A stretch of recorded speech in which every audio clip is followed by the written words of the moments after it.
ये जो हमारा मकान है ये तोड़ देंगे। हमें पता है हम कैसे जी रहे, कैसे सरवाइव कर रहे हैं। ये लोग कौन से धर्म से हैं? इन लोग का रोटी कपड़ा मकान यहाँ तक कि कारोबार सब छीन गया।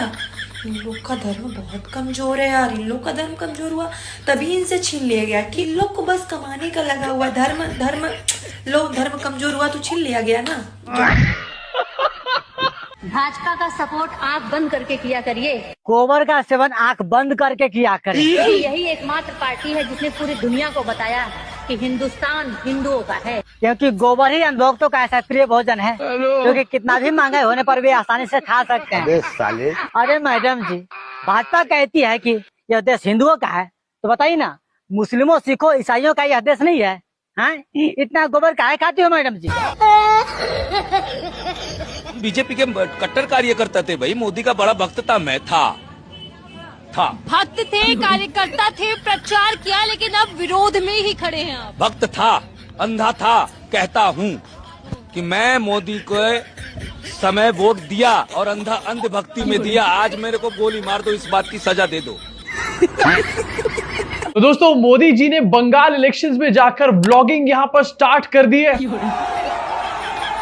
अब मोदी जी, आपने एक्टर्स का बिजनेस तो खा ही लिया था, अब क्या यूट्यूबर्स का बिजनेस भी खाओगे? हम तो यहाँ पर जरा व्लॉगिंग कर लेते हैं। हेलो दोस्तों, हेलो मित्रों।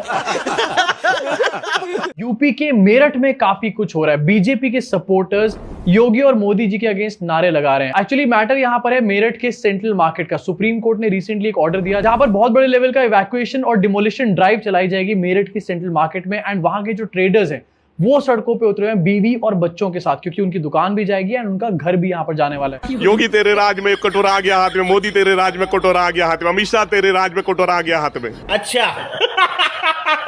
बहुत सारी वीडियोस आपको मेरठ के सेंट्रल मार्केट की सोशल मीडिया पे देखने को मिलेंगी एंड वो लोग क्लियरली कह रहे हैं कि हम सालों से बीजेपी के वोटर्स हैं, लेकिन अब बीजेपी को कभी वोट नहीं करने वाले। देखो, बहुत सारे लोग सोशल मीडिया पे ये भी कह रहे हैं कि ये वही लोग हैं जो बुलडोजर एक्शन के ऊपर लोगों की मजाक उड़ाते हैं, हंसते थे बुलडोजर एक्शन के ऊपर। नहीं करना चाहिए था ऐसा बिल्कुल भी। लेकिन बड़ी अच्छी बात कही है। छोटा सा सवाल है, जिस इंसान की पहुंच इतिहास के सबसे शक्तिशाली विलन रावण तक हो और इतिहास के सबसे शक्तिशाली योद्धा हनुमान के पास वो फोन लगाकर बात कर सकता हो, जिसका डायरेक्ट कनेक्शन इन दोनों लोगों से हो, भला उसको मामूली सिक्योरिटी गार्ड्स की जरूरत क्या है? और जरा सोचो, जो आदमी खुद दूसरों की पर्ची निकाल के दूसरों के जीवन में होने वाली घटनाओं का विवरण कर देता हो, अगर उसके साथ कोई घटना होनी होगी तो वो खुद पर्ची निकाल लेगा अपनी। भाई, इतने सॉलिड कनेक्शन भी हैं, ऊपर से पर्ची निकालने का हुनर भी है, फिर भी सिक्योरिटी गार्ड्स की रिक्वायरमेंट क्या है? ये बड़ा उल-जुलूल मामला है, किसी को समझ में आए तो। ये तो धोती खोल रहा है। बिल पास नहीं हुआ। अब सारे न्यूज चैनल्स पर आपको खबरें देखने को मिलेंगी कि कैसे ऑपोजिशन ने वुमेन्स रिजर्वेशन बिल पास नहीं होने दिया।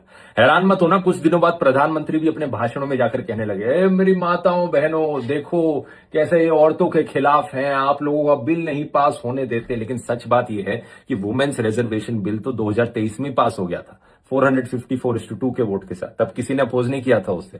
असलियत में जो बिल नहीं पास हुआ, ये एक डीलिमिटेशन बिल था जिस पर वुमेन्स रिजर्वेशन का मुखौटा लगाया गया था। असली मकसद इस बिल का था लोकसभा की सीटें बढ़ाना। और क्यों बढ़ाना?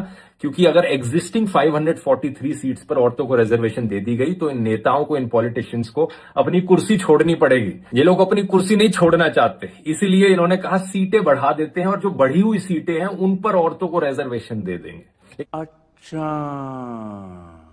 लेकिन इससे भी खतरनाक चीज ये थी कि अगर ये बिल पास हो जाता तो ये सरकार को कंट्रोल दे देता कि डीलिमिटेशन किस सेंसस के बेसिस पर करनी है और कब करनी है। जब लोकसभा में सीटें बढ़ती तो कॉन्स्टिट्यूएंसीज को भी रीड्रॉ करना पड़ता और उन कॉन्स्टिट्यूएंसीज की एग्जैक्ट बाउंड्री क्या होती, ये इनडायरेक्ट पावर सरकार के पास आ जाती। और सरकार पर आरोप लग रहा था कि अगर जैसा उन्होंने आसाम और जम्मू एंड कश्मीर में किया, वो पॉलिटिकल बाउंड्रीज को इस तरीके से रीड्रॉ करते कि हमेशा बीजेपी को ही इससे फायदा हो। इस चीज को इंग्लिश में गेरीमैंडरिंग कहा जाता है। जरा सर्च करके देखो इस शब्द को इंटरनेट पर और समझ कर देखो इसके बारे में। और जहां तक वुमेन्स रिजर्वेशन का सवाल है, प्रधानमंत्री से पूछो, एग्जिस्टिंग 543 सीट्स पर क्यों नहीं दे देते रिजर्वेशन? बताओ। धंधा बंद करवाएगा क्या? नहीं। तो दोस्तों, उम्मीद करता हूँ वीडियो पसंद आया होगा। वीडियो पसंद आया तो वीडियो को लाइक करें और चैनल को सब्सक्राइब करना ना भूलें। मिलते हैं किसी नए वीडियो में, तब तक के लिए बाय बाय।